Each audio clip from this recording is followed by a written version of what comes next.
नमस्कार मित्रों, सत्य की विजय में आपका स्वागत है। मैं हूं विजय त्रिवेदी। देश में अभी अयोध्या कांड की गूंज हो रही है। अयोध्या कांड यानी श्री राम जन्मभूमि तीर्थ ट्रस्ट में और जो गड़बड़ियां चल रही है, चंदा चोरी का मामला है, बहुत सारी चीजें हैं। कोई एक है कि नहीं है पता नहीं मुझे। तो उन सब को लेकर हिंदुस्तान की राजनीति गरमाई हुई है, खासतौर से उत्तर प्रदेश की राजनीति भी गरमाई हुई है। हालांकि संघ यानी राष्ट्रीय स्वयंसेवक संघ और भारतीय जनता पार्टी के नेताओं ने गहरी चुप्पी ओढ़ रखी है। इस चुप्पी का मायने क्या है? क्यों प्रधानमंत्री के प्रिंसिपल सेक्रेटरी रहे नृपेंद्र मिश्रा जी को, जो श्री राम जन्मभूमि निर्माण समिति के अध्यक्ष भी रहे, उन्हें दिल्ली से अयोध्या भेजा गया? क्यों अभी तक एफआईआर दर्ज नहीं की गई है? क्या एसआईटी का मायने है? एसआईटी में क्या मिला है और क्यों ट्रस्ट के लोगों को अभी तक हटाया नहीं गया? ऐसी बहुत सारी बातें।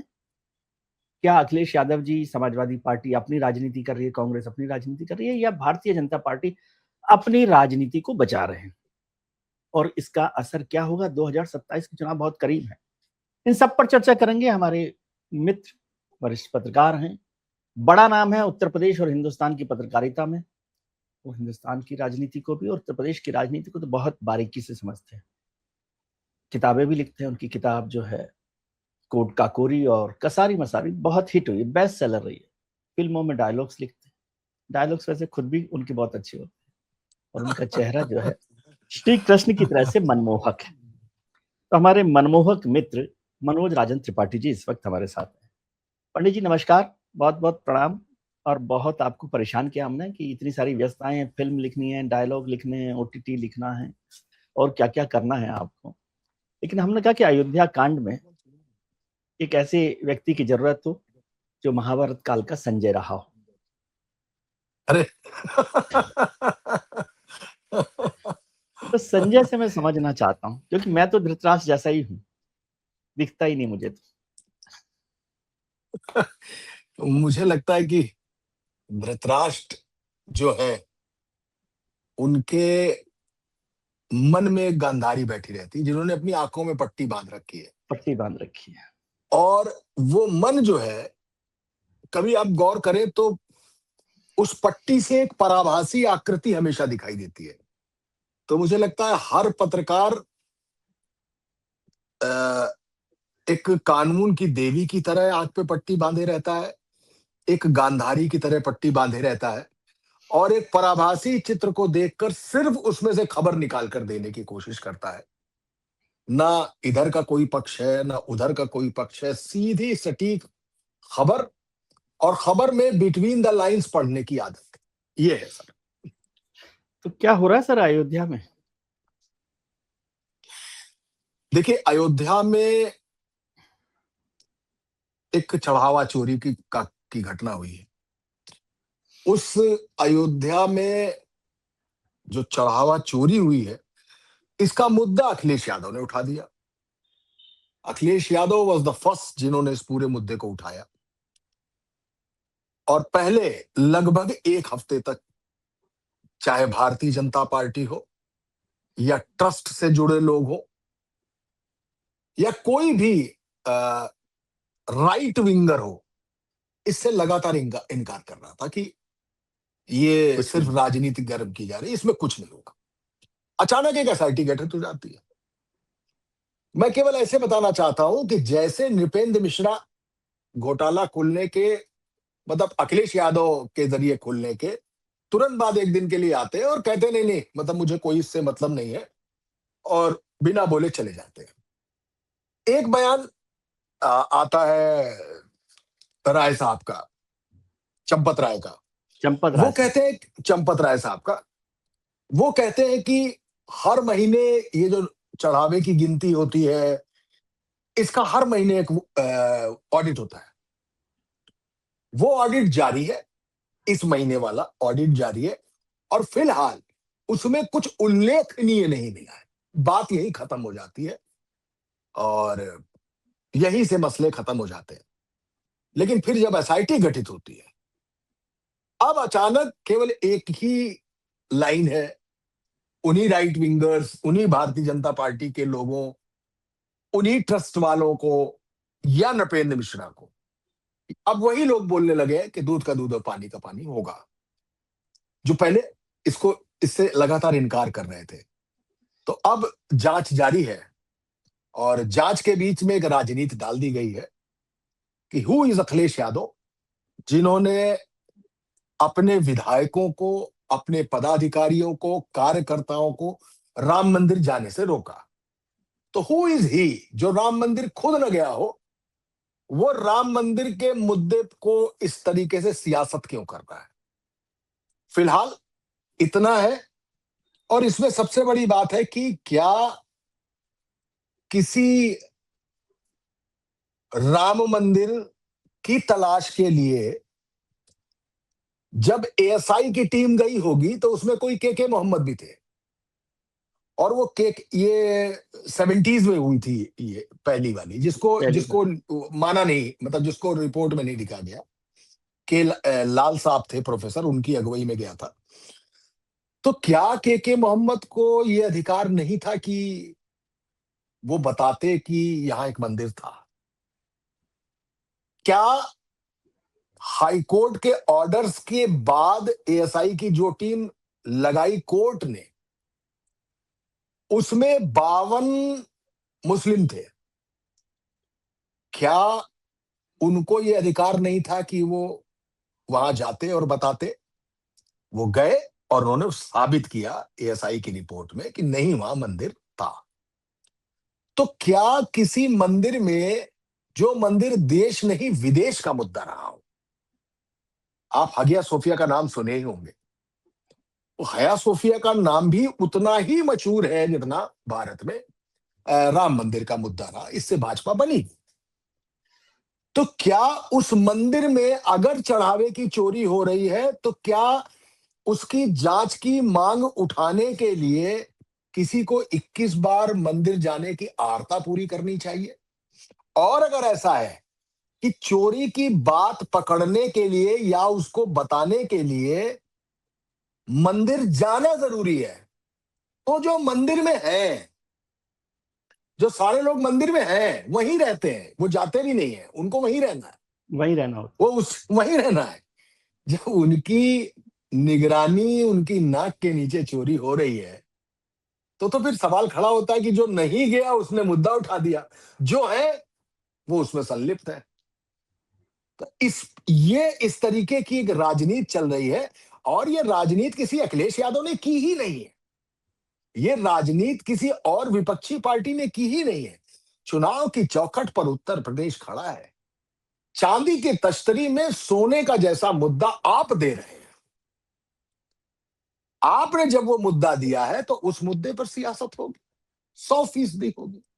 आप भी तो करते हैं कि मुलायम जी। सिंह ने कार सेवकों पर गोली चलवाई थी, तो क्या मुलायम सिंह संगीन लेके उसको कॉक करके गोली मार रहे थे क्या? लेकिन झेलना किसको है? मुलायम सिंह को सारा जिंदगी झेलना है, उन पर आरोप आएगा। बिहार के चुनाव के दौरान अगर कांग्रेस के मंच से कोई 2 लड़के, 3 लड़के प्रधानमंत्री नरेंद्र मोदी को गाली देंगे, तो भले ही वो लड़के कौन हो, क्या हो, कैसे हो, एक अलग बात है, लेकिन जी। झेलना तो राहुल गांधी को पड़ेगा। तो जब इस तरीके का मुद्दा, जिसने भाजपा को भाजपा बनाया, उस राम मंदिर में अगर चढ़ावे की चोरी हो रही है, तो झेलना तो भाजपा को पड़ेगा। किसी लवकुश मिश्रा को और किसी गोपाल उसको राव नहीं को झेलना थोड़ा ना पड़ेगा। झेलना पड़ेगा। जी, नहीं ये सर, है कुल मिला एक के। जी, एक बात समझाइए, आपने कहा कि भाई अखिलेश यादव ने जो कहा, मैं उस पर नहीं जा रहा कि भारतीय जनता पार्टी क्या कह रही है कि जाना चाहिए था, गए नहीं। मैं कह रहा हूँ, क्या इसको मैं ऐसे समझू, आप लखनऊ बैठे, कि ये मुद्दा अखिलेश यादव ने उठाया भले ही हो, या वहीं जो आप क्या कहते हैं, गर्भगृह में या उसके बाहर आसपास जो लोग बैठे हुए थे या निकल गए थे, उन जी, लोगों ने इस मुद्दे को वहां तक पहुंचाया। मंत्रा नहीं कहना चाहता मैं, लेकिन कोई ऐसी या विभीषण भी नहीं कहना चाहता, मैं शब्दों का इस्तेमाल उस तरह से नहीं कह रहा, लेकिन मैं इसको दूसरे तरीके से आपसे समझना चाहता हूं कि 2 तरह की गीता हमारे यहाँ चलती है। श्रीमद् भगवत गीता, जो श्री कृष्ण ने लिखी, और एक है अष्टावक्र महागीता। श्री कृष्ण की जो भगवत गीता है, उसके अपने अपने सत्य हैं, और हर चीज अलग अलग तरीके से उसको परिभाषित भी करती है, टीका भी करती है, और सत्य लगती है। लेकिन अष्टावक्र की जो गीता है ना, वो सिर्फ सत्य बोलते हैं। तो इसका सत्य जो अष्टावक्र की गीत महागीता है, उसका सत्य क्या है?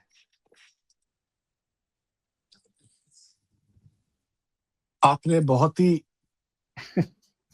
धार्मिक आधार लेते हुए और जो जिसको बोलते हैं कि मर्यादा तक मर्यादा और उसके बाद नीति। जी। तो सर नीति तो यही कह रही है और जो अंदर खाने की खबर ये है कि खुद भाजपा में बैठे हुए कई लोगों ने इस मुद्दे के तमाम मसले लीक किए हैं। ये मुद्दे पहुंचाए गए। वजह उनकी अपनी हैसियत नहीं थी कि वो विद इन पार्टी ये बात कर सकते। इन बातों को किसी प्लेटफॉर्म तक ले जाते।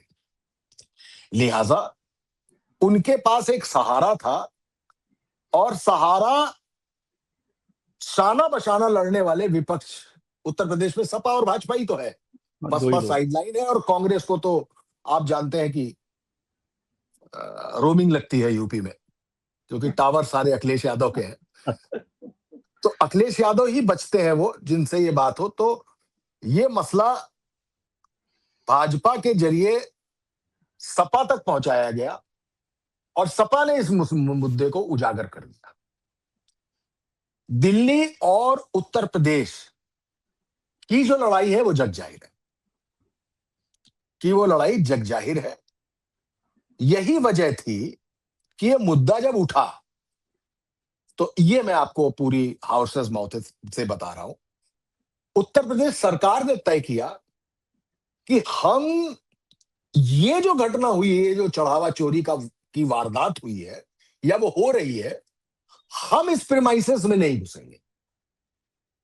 चढ़ावा चोरी की बात कर रहा हूं, मतलब मुद्दे के प्रेमाइसेस में नहीं घुसेंगे, राम मंदिर में जाएंगे, क्योंकि इसका सारा कमांड, सारा कंट्रोल, नियंत्रण, काबू सब सेंटर में।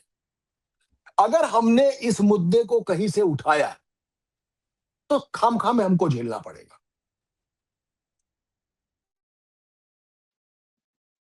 इसको देखते हुए जब तक ट्रस्ट ने नहीं तय किया तब कि हमें तक इसकी जांच करानी है, तब तक ये जांच नहीं हुई। और क्लियर कर दूं, ब्यूरोक्रेसी को, पुलिस ऑफिशियल्स को यह साफ कहा गया था कि आप इस पूरे मसले में नहीं पड़ेंगे। फिर नृपेंद्र मिश्रा इस मामले में स्टेप ऑन करते हैं, आते हैं। जो पहले इनकार कर रहे थे वो आते हैं और वो योगी आदित्यनाथ यानी मुख्यमंत्री से इस बात का आग्रह करते हैं कि इस पूरे मसले की एक एसआईटी जांच हो जानी चाहिए। तब योगी आदित्यनाथ, क्योंकि आप देखिए एक 7 से 9 दिन के बीच का वक्फा है जिसमें सरकार कुछ नहीं बोल रही है, कुछ नहीं कर रही है, जबकि पुलिस इन्वॉल्व थी। लेकिन police of the record involve थी, ऑफ द कैमरा इन्वॉल्व थी। जो पहले लवकुश मिश्रा के अकाउंट से 5 लाख रुपए पहली बार में जो बरामद हुए हैं, वो तो बरामदगी होने के बाद अकाउंट टू अकाउंट ट्रांसफर खुद स्टेट बैंक ने कराए हैं। एफआईआर तो यही हो जानी चाहिए थी, लेकिन उस पॉइंट पर भी एफआईआर नहीं हुई क्योंकि गवर्नमेंट किनारे बैठी हुई थी। नहीं नहीं नहीं नहीं, नहीं, हमारा मसला ही नहीं है ये। फिर जब ट्रस्ट ने कहा कि ऐसा कर दिया जाए तो योगी आदित्यनाथ ने एसआईटी गठित कर दी। अब वो एसआईटी योगी आदित्यनाथ की है। अब योगी आदित्यनाथ के हाथ में चल रही है। अब एसआईटी रिपोर्ट देगी कि इसमें हुआ क्या है। तो शुरुआती तौर में जो आपका सवाल है उसका जवाब यही है कि ये लीकेज भाजपा से सपा को हुआ है। सपा ने इस मुद्दे को उठाया है। मुद्दा जब गरमा गया और रोज उसमें कुछ ना कुछ नया नया आता रहा, तब ट्रस्ट को लगा कि अब इस ट्रस्ट से लोगों का ट्रस्ट खत्म हो रहा है। पहले अयोध्या की सीट चोरी हो गई थी, अब अयोध्या में चढ़ावा चोरी हो गया है। तो हम बेहतर होगा कि इस पे अब कोई कार्रवाई करनी पड़ेगी। ये चुप्पी रह के और उल्लेखनीय नहीं है और ये मेरा मसला नहीं है, ये कह के काम चलेगा बनेगा नहीं, नहीं, काम चलेगा नहीं। लिहाजा काम तो करना पड़ेगा, इसमें कुछ तो बात लानी पड़ेगी। तो एसआईटी आती है और वो एसआईटी फिलहाल जांच कर रही है, और ये इस पूरे मसले की क्रोनोलॉजी है। जैसे एसआईटी जी की जांच सामने आएगी तो दूध का दूध पानी का पानी ये करके बताएगा कि इसमें ऊपर की जो क्रीम थी, जो मलाई थी, वो मलाई किसने खाई, कैसे खाई। तो इसमें दूध और पानी ही है और जांच मलाई की है, बस आप ऐसे समझ लीजिए। नहीं, मैंने ये सवाल किया था भारतीय जनता पार्टी के एक नेता से कि मामला तो मलाई क्या है, उसमें मलाई में तो दूध और पानी रहता ही नहीं, तो क्या जांच दूध और पानी अलग अलग होगा। लेकिन एक सवाल मैं आपसे और समझना चाहता हूँ, आपने ट्रस्ट की बात की, तो ट्रस्ट में डिस्ट्रस्ट हो गया, ट्रस्ट डिस्ट्रस्ट को हो गया, लेकर बिल्कुल। डिस्ट्रस्ट है। लेकिन क्या ये डिस्ट्रस्ट ट्रस्ट को लेकर जो ट्रस्ट में लोग हैं वो और अयोध्या के साधु संत, उन दोनों के बीच के झगड़े, विवाद, लड़ाई, असंतोष का भी एक कारण है ये सारा प्रकरण सामने आने का? बिल्कुल, बिल्कुल है, मतलब दिल्ली और लखनऊ तो है ही, लेकिन जो शुरू वहां की बिल्कुल है, बेसिक लड़ाई है। बिल्कुल है, बिल्कुल है। बहुत सारे लोग इस ट्रस्ट में नहीं भी हैं, जी लेकिन वो विशेष आमंत्रित सदस्य हो जाते हैं। बात यही नहीं रुकती है। बड़े से बड़ा व्यक्ति जाता है, उसके लिए एक गेट है जहां से उसको जाना होता है। ये जो ट्रस्ट के विशेष आमंत्रित लोग हैं, ये किसी भी गेट से जाते हैं। दूसरी बात, इनके हाथ में प्रोटोफोन्स होते हैं। ये प्रोटोफोन पर डायरेक्शन दे रहे होते हैं, मोबाइल नहीं काम कर रहा है, प्रोटोफोन डायरेक्ट काम कर रहा है इसमें।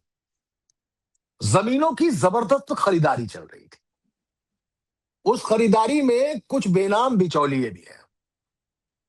मसलन एक जमीन 2 करोड़ की है, वो 1 घंटे बाद 24 करोड़ की खरीद ली जाती है। एक जमीन 9 करोड़ की है, वो 57 करोड़ की खरीद ली जाती है। ठीक है, खरीदी जा रही होगी।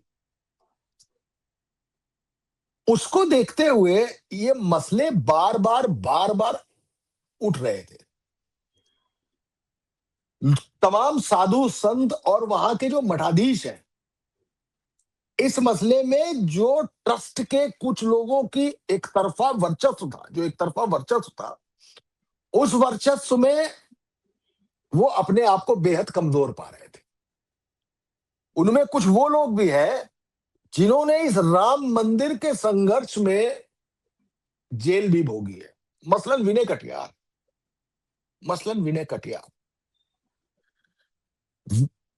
उन विनय सारे कटियार लोगों को के तो आपने राम मंदिर निर्माण में कहीं पर रखा ही नहीं, पूरे भूमिका में आंदोलन के बाद।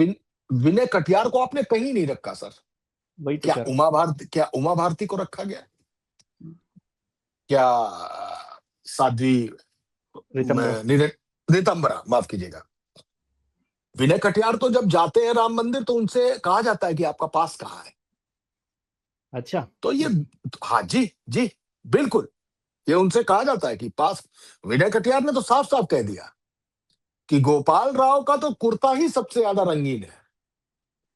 उनके कुर्ते पर टिनोपाल और रॉबिन ब्लू की नील इतनी जबरदस्त लगी हुई है कि वो ट्रस्ट के सर्वे सर्वा। खुलकर बोलना शुरू कर दिया उन्होंने। लेकिन लगता है कि उनको जब कोई नहीं बोल रहा था तब विनय कटियार बोल रहे थे। अब जब सब बोलने लगे कि एसआईटी होने दे, जांच हो जाने दी, जांच हो जाने, तो विनय कटियार चुप कर दिए गए। तो पहले कहीं से जो बैठा है मंच के कहीं पीछे, हाथों में डोरियां फंसा के कठपुतलियों को चला रहा था, उसने इस मामले को टालते रहा। इसमें से एक बंदा उठता है जिसका नाम विनय कटियार होता है। वो तो कल जाता हूं अयोध्या, मसला केवल बात और जांच का नहीं होगा, जेल भेज के नहीं आऊंगा। मेरा नाम विनय कटियार नहीं, राम मंदिर के लिए शहीद होते लोगों को देखा है, जत्थे में शामिल रहा हूं, जेल गया हूं। आपको तो जानकारी होगी कि बजरंग दल का गठन किस लिए हुआ था और बजरंग दल के इसलिए अध्यक्ष विनय यस, कटियार क्यों बिल्कुल, बने थे। क्यों बने थे, बिल्कुल सही है। वो विनय कटियार अपनी वैल्यू जीरो कर चुके हैं। मतलब पार्टी ने जीरो कर दी उनकी वैल्यू। उन्होंने बोलना शुरू किया। जब विनय कटियार जैसे लोग बोलने लगे, भाजपा का एक कार्यकर्ता अयोध्या से, मैं नाम भूल रहा हूं, समथिंग सिंह है, मैं दिमाग से मेरे नाम उतर गया, उसने प्रधानमंत्री को चिट्ठी लिखी।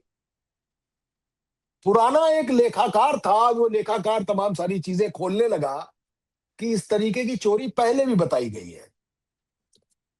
पुराना एक ठेकेदार था, उसने कमीशनबाजी बताना शुरू कर दी। कमीशनबाजी की भी चर्चा हुई। जी, उसने बताया।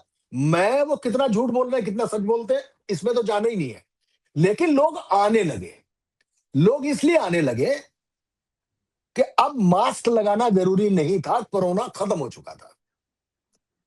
तो अब उनके लिए वो जो बोल पाने की जो ताकत थी, वो निकलकर सामने आ गई थी। निकल कर सामने आ गई। ये सब लोग किसी न किसी के मुखपत्र भी हैं। अब जो बोलना शुरू कर रहे हैं, ये किसी न किसी के मुखपत्र भी है, जिनको अब कहा गया कि जाओ अब कहना है, जाओ अब कहना है। नृपेंद्र मिश्रा अचानक से ऐसे इंपॉर्टेंट फिगर बना के सामने दे दिए कि वो चैनल चैनल जाकर बैठ रहे हैं।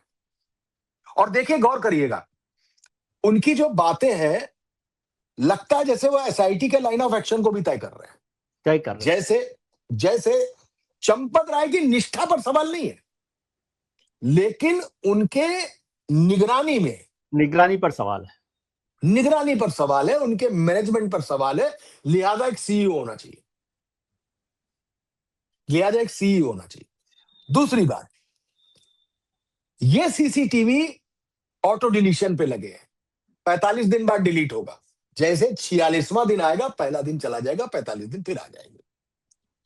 तीसरी बात, स्टेट बैंक सबसे ज्यादा जिम्मेदार है। तो आप गौर करिए कि सारा लाइन ऑफ एक्शन वो तय कर रहे हैं। अब इसमें जो आपका सवाल था, वो सवाल केवल यही है कि अयोध्या के साधु संत ट्रस्ट के भीतर के अपने झंझट, वहां से एक वेंट, वहां से एक वेंट निकलता है। वो वेंट निकल के पहुंचता है अयोध्या में जो समाजवादी पार्टी के नेता है पवन पांडे के पास। वहां से वो आता है अखिलेश यादव के पास। अखिलेश यादव ने यूं ही हवा में ट्वीट तो नहीं किया होगा, यूं ही हवा में बात तो नहीं उठाई होगी, उनके पास कुछ तो पुख्ता चीज आ चुकी होगी। वो क्योंकि जानते हैं कि राम मंदिर पर बोलना वैसे ही उनके लिए एक बड़ा पॉलिटिकल रिस्क उनके लिए है। बड़ी पॉलिटिकल रिस्क है, बिल्कुल सही है। तो वो अखिलेश यादव ने खोल दिया, और जब खोल दिया तो जांच शुरू हो गई। इसमें सर एक बात, हाँ बताइए जी प्लीज। नहीं आप बताइए, बात कीजिए। नहीं प्लीज बोलिए, बोलिए बोलिए, मैं मैं ये कंप्लीट करता समझना हूँ। चाहता हूँ कि एक तो एसआईटी की जो जांच है, वो एक हफ्ते, वो प्रिलिमिनरी रिपोर्ट आनी थी, वो रिपोर्ट नहीं आई है ना। मैं जब ये 2024 का चुनाव चल रहा था तो अयोध्या गया था, तब भी मुझे थोड़ी सी नाराजगी या जो असंतोष होता, नाराजगी नहीं कहना चाहिए, असंतोष दिख रहा था कि जो कंस्ट्रक्शन वहां चल रहे, घोटाले की नहीं, लेकिन जिस तरह का कंस्ट्रक्शन, जिस तरह की सिक्योरिटी और वो सब चल रहा था। फिर अयोध्या का चुनाव हो गया, तो उसके मतलब जनरल लोकसभा के चुनाव हो गए, उसके बाद भी मैं दोबारा गया, तो मैंने कहा अयोध्या सीट कैसे हार गए। जो हम लोग दिल्ली में बैठ के करते रहे कि भाई पासी, जाति, कास्ट, ये सब फैक्टर हुआ तो ठीक है, लेकिन मैं वहां दर्शन करने गया तो भारतीय जनता पार्टी के एक वरिष्ठ नेता के साथ गया था। मतलब वो मुझे लेकर गए दर्शन कराने, और उन्होंने कहा कि आपने ये सवाल क्यों नहीं पूछा कि क्यों अयोध्या हार गए। मैंने कहा बताइए। उन्होंने खुद ने कहा, बोले अयोध्या पासी की वजह से नहीं आ रहे, अयोध्या हम अपने, जिस तरह से हमने अयोध्या को बना दिया, हर आम आदमी हमसे नाराज हो गया, उसका आपने जीना मुहाल कर दिया था। ठीक है, उसको सिक्योरिटी रीजन से, रोजाना सिक्योरिटी रीजन, जिस तरह से कंस्ट्रक्शन हुआ, ये सब हुआ, वो एक बड़े कारण रहे। आप इसको कैसे देखते हैं, पहली बात। दूसरी बात, आपने एक बहुत अच्छी लाइन दी, सीट चोरी से चढ़ावा चोरी तक हो गया। अब ये चढ़ावा चोरी किसी और बड़ी सीट की चोरी तो नहीं कर देगी। दो हिस्सों में सवाल किया है आपने, दो हिस्सों में बताता हूं आपको। पहला नारा था अब की बार 400 पार। लल्लू सिंह जो सांसद कई बार रह चुके हैं अयोध्या से, ही वाज द फर्स्ट जिसने ये बाइट दी कि अब की बार 400 पार, और जैसे ही 400 पार करेंगे संविधान बदल देंगे। जी, इस संविधान बदलने को विपक्ष ने बहुत अच्छे से डिकोड कर दिया। उन्होंने कहा कि आरक्षण खत्म होने जाएगा।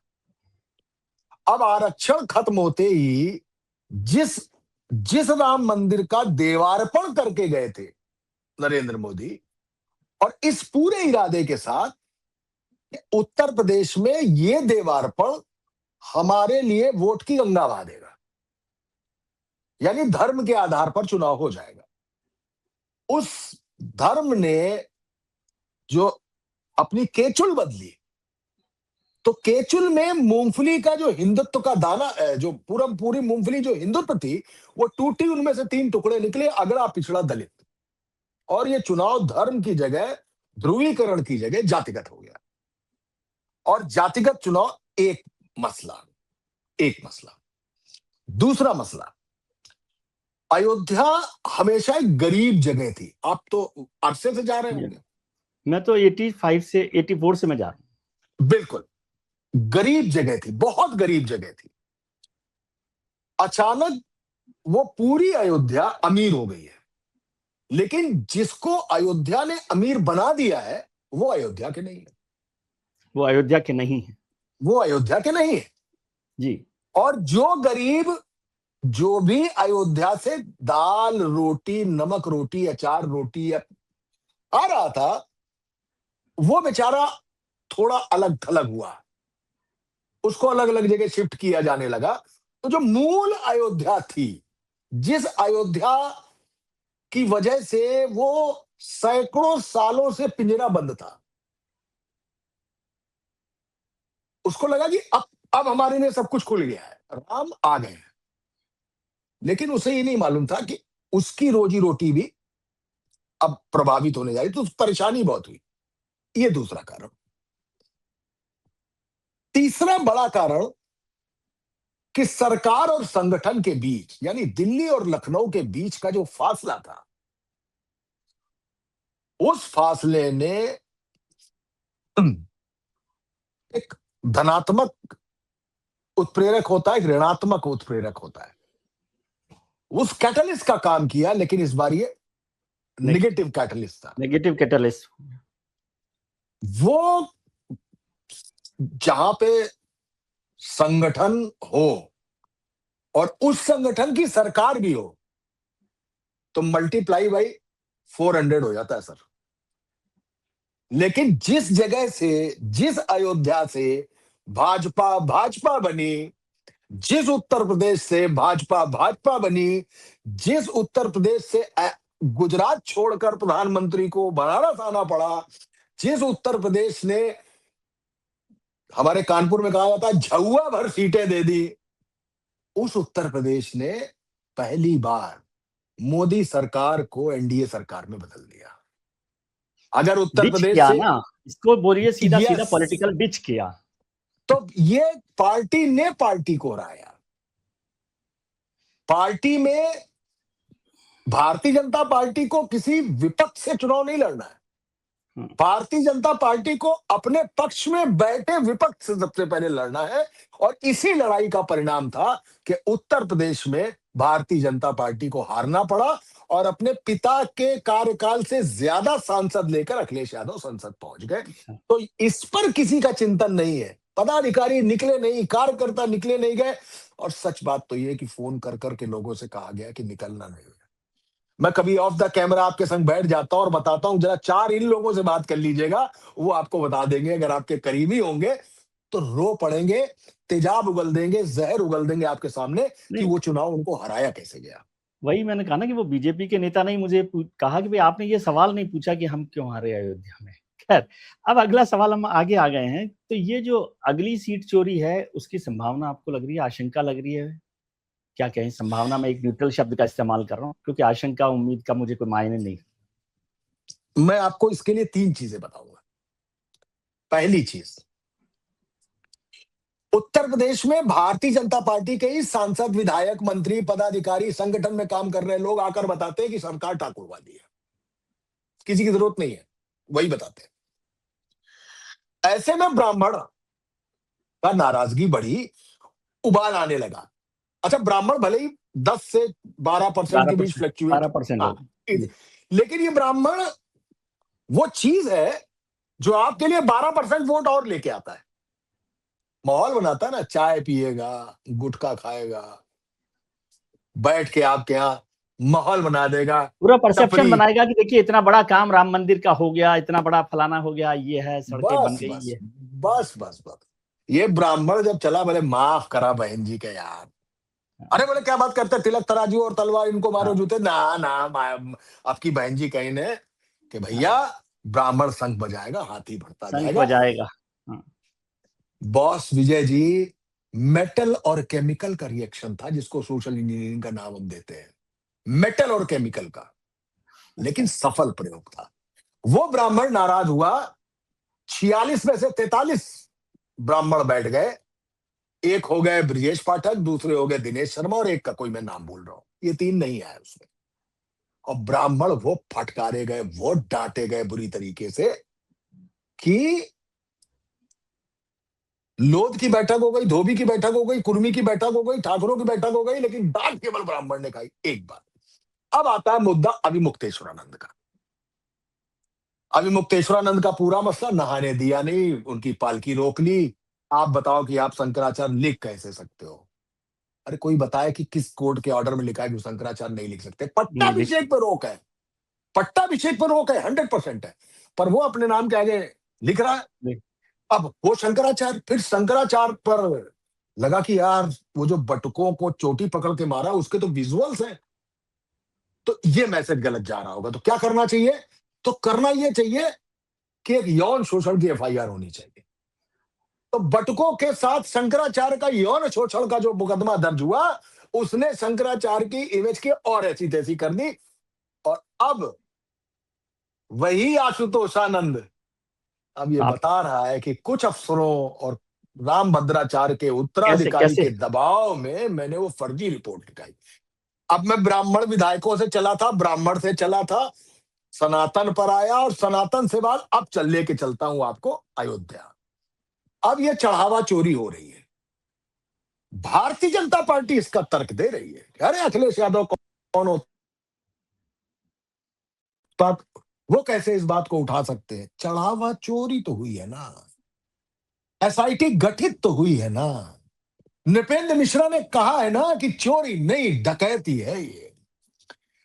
हर आदमी कह रहा था ना कि 12 कर्मचारी, उसमें स्टेट बैंक के इतने कर्मचारी, स्टेट बैंक का कोई बोनाफाइड कर्मचारी वहां थोड़ी ना बैठा हुआ है। स्टेट बैंक ने मैन पावर सप्लाई कंपनी से आदमी ऑथराइज कर लिए, दिया, ऑथराइज कर ऑथराइज दिया। कर दिए, वो गिन रहे हैं। नहीं, इसमें एक और लेयर है सर, ये जो मैन पावर को ओके किया गया, तो मैन वो पावर किसने है किया? कौन?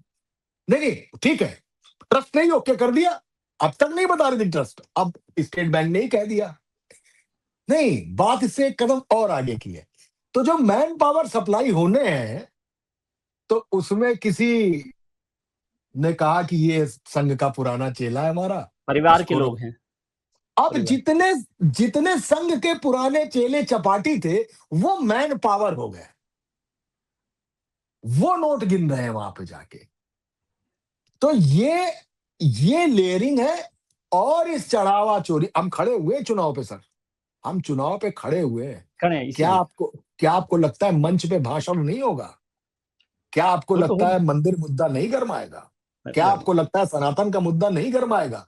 तो हाँ, अयोध्या की जो सीट चोरी हुई है, आपको उस चोरी को खत्म करने के लिए इस चोरी का पर्दाफाश करना होगा, वो भी रिंग मास्टर के साथ, कि who was the ring master, who was the Vadar. Brain behind that. और इस चढ़ावा चोरी की जो लाइन है, वो जा कहां तक रही है, वो जा ये कहां ठीक। तक रही है। जी जी। अरे सर क्या है, मनोज राजन त्रिपाठी जी को मैं लोगों को बता दूं कि बहुत अच्छे स्क्रिप्ट राइट करते हैं, फिल्मों के लिखते हैं, डायलॉग अच्छे लिखते हैं, इसलिए उनके डायलॉग तो मैं आपसे एक आखिरी सवाल पूछ रहा हूँ। एक तो इतनी बारीक लाइन आपने कह दी, मैं उस पर ज्यादा जोर नहीं देना चाहता। आपने कहा, पता नहीं किस रेफरेंस में आपने कहा कि मंदिर में संघ के चेले चपाटी नोट गिन रहे थे। हाँ, ठीक है, है। नहीं मैं उसको बिना रेफरेंस के ही मान रहा हूँ, आप उसको फैक्ट के तौर पे कह रहे हैं, मैं फैक्ट ही मान रहा हूँ। ठीक जी है, जी जी जी, बिना बिल्कुल रेफरेंस। फैक्ट कह रहा हूँ। हाँ, ये नहीं नहीं, छायावाद नहीं जा रहा। लेकिन मैं आपसे एक सवाल आखिरी पूछना चाहता हूँ कि भाई बहुत सारे लोग कह रहे हैं, आपने भी कहा कि दिल्ली और लखनऊ की लड़ाई है, तो दिल्ली और लखनऊ की लड़ाई ने पिछली बार 240 पर पहुंचा दिया था 400 से। क्या कोई पार्टी, मैं बहुत स्पष्ट सवाल आपसे पूछ रहा हूँ, आखिरी सवाल, क्या कोई पार्टी लीडरशिप योगी आदित्यनाथ को हराने का खतरा मोल ले सकती है, भले ही कोई लड़ाई? देखिए 2029 को ध्यान में रखते हुए। बिल्कुल 2029 को देखिए, एक पहली बात तो ये बिल्कुल तय है कि योगी आदित्यनाथ शिवराज सिंह नहीं है, योगी आदित्यनाथ वसुंधरा भी नहीं है, ना ही खट्टर है। तो योगी आदित्यनाथ को उत्तर प्रदेश से हिलाना तो अपनी जड़ें हिलाना है, इसमें कोई दो राय नहीं। ये झगड़ा शुरू हुआ था एके शर्मा के लखनऊ भेजे जाने से लेके, और ये झगड़ा बार बार बढ़ता गया। बाबा, बुलडोजर बाबा योगी आदित्यनाथ, भगवा वस्त्रधारी, गोरक्षपीठ के महंत, उत्तर प्रदेश के मुख्यमंत्री, उन्होंने अपना परसेप्शन खुद खड़ा किया है कि he is next PM of India. ये परसेप्शन उन्होंने खड़ा किया। अब इस परसेप्शन में जो नेचुरल चॉइस है वो प्रभावित हो रही है, वो प्रभावित हो रही है। तो ये सरकारें हैं, ये सरकारें कुछ जीतने के लिए कुछ हार भी सकती हैं, और हार के जीतने वाले को ही बाजीगर कहते हैं सर। तो मानकर ये चलिए कि अगर मनोज राजन त्रिपाठी को ये मालूम है कि संगठन और सरकार के बीच का झगड़ा 2024 का नतीजा था, तो संगठन और सरकार के बीच में ये लगभग तय हो चुका होगा कि इस बार की पिक्चर कैसी होगी, क्योंकि पिछली बार ही 100 से ज्यादा ब्यूरोक्रेट अखिलेश यादव को गुलदस्ते दे आए थे, क्योंकि सरकार उनकी आती दिखाई दे रही थी, आती दिख रही थी। लेकिन पंपिंग मेजॉरिटी से आई, पर केशव मौर्य हार गए। अच्छा हार गए, अच्छा ठीक है हार गए, ओके, दूसरे रास्ते से लिया कि डिप्टी सीएम तो बनाएंगे ही बनाएंगे। तो ये टसल आपको 2027 के चुनाव में देखने को मिलेगी। और हां, रिक्टर पैमाने पे कुछ हलचल है, आपको दिखेगी। मैंने पहले ही आपसे कहा कि भारतीय जनता पार्टी को 2027 का चुनाव विपक्ष से नहीं लड़ना है, बल्कि पक्ष के भीतर बैठे विपक्ष से लड़ना है। चलिए सर, इस पर चर्चा करेंगे, आपके साथ तो बहुत चर्चा लंबी हो सकती है, लेकिन एक लाइन मुझे याद आ गई। 2012 में गुजरात में तीसरी बार मुख्यमंत्री, सिर्फ 2 साल बचे थे 2014 के। 2027 में एक मौका योगी जी के लिए तीसरी बार मुख्यमंत्री बनने का, और 2029 में 2 साल बचे। बाकी कहानी मनोज जी से सुनेंगे फिर से। बिल्कुल, और हम और आप बैठेंगे, जरूर बैठेंगे जी। प्रणाम sir, thank you very much कि आपने वक्त निकाला, बहुत अच्छा लगा। ऐसी कहानी अयोध्या कांड की शायद लोगों ने नहीं सुनी होगी।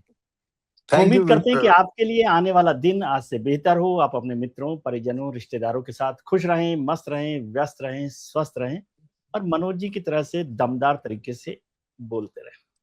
Thank you very much sir.